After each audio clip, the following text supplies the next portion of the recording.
It's the first week of December and there are already 4 NFL teams, the Atlanta Falcons, Detroit Lions, Houston Texans and Jacksonville Jaguars, searching for their next general manager. Hiring a general manager is the first step, a critically important one, toward turning an organization around. Once that person is in place, the new GM typically leads a search for a new head coach and ultimately makes his recommendation to ownership. It's important for new GMs to establish a criteria going into their interviews with head coaching candidates so they can find the right person for the job. I've constructed my own criteria to use when hiring a new head coach based on what I learned from Pro Football Hall of Famers Dan Rooney and Joe Gibbs. Rooney, the late Pittsburgh Steelers owner, emphasized 3 traits when hiring a head coach: leadership, communication and character. A head coach must command the room and be able to communicate with a diverse group of people. Gibbs focused on management ability and how well a prospective coach could evaluate players and staff.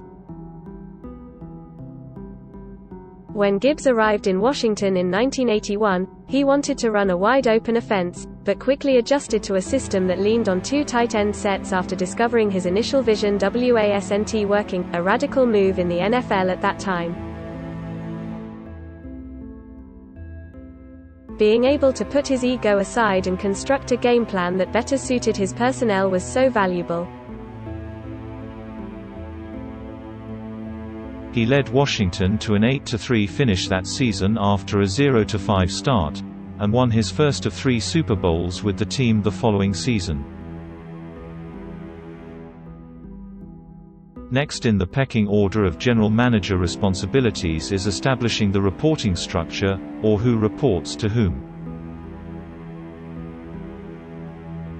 During my time as general manager in Washington and Houston, the head coach and I reported directly to the owner. Personally, I would not have taken a GM job unless I had a direct line to the owner because he or she will ultimately decide who is hired and, most important, fired. One immediate decision a new GM may have to make is whether or not to retain members of the current staff. Lastly, establishing a great working relationship with the head coach is very critical to organizational success. The head coach must present his vision for what the team looks like on and off the field, and in turn, the GM's job is to get the coach the players to fit the system. This vision must be clear for all parties and discussed in the interview process. Responsibilities on other matters, including final say on trades, waiver claims and free agent signings, must also be discussed in full. And all of that is just the start.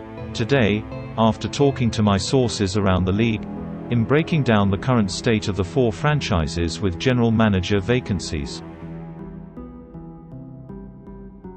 Which areas of each roster must be prioritized? Here are 3 actionable items.